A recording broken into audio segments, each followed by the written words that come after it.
Ok, donc je m'appelle Mariama Kamara, je suis programme spécialiste à Start International et Start International est une ONG américaine basée aux États-Unis qui a des démembrements en Afrique et un bureau en Afrique de l'Ouest dont je suis la représentante. Je suis basée au Burkina Faso et nous avons aussi une collègue qui est basée à Harare qui couvre l'Afrique de l'Est et l'Afrique du Sud. Donc pour aujourd'hui, nous sommes venus à l'IRES dans le cadre d'un atelier pour avoir une réflexion sur la transition énergétique. Donc, c'est un atelier conjointement organisé avec l'IRES et le Fonds de recherche du Québec, qui est aussi le financeur de notre projet que nous avons mis en cours et qui est en train d'être déroulé au Burkina Faso et au Sénégal.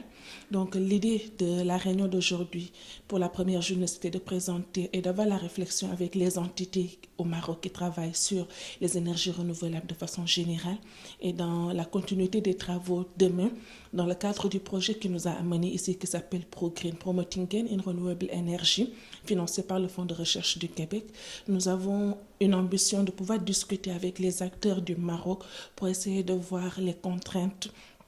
qui sont liées à la transition énergétique et au développement des énergies renouvelables afin de voir dans quelle organisation Start International pourra développer dans le cadre du projet ProGreen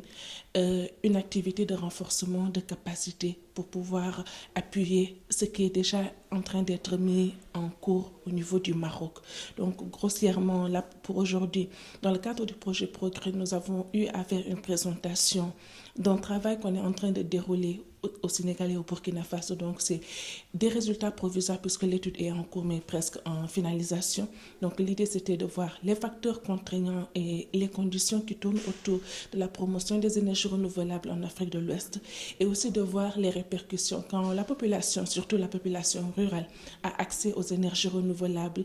quels sont les développements qui peuvent être induits et les changements qui peuvent être induits au niveau de la communauté. Et quand on parle de changement, c'est genre un panier à fourre-tout dans lequel on a l'amélioration des conditions de vie,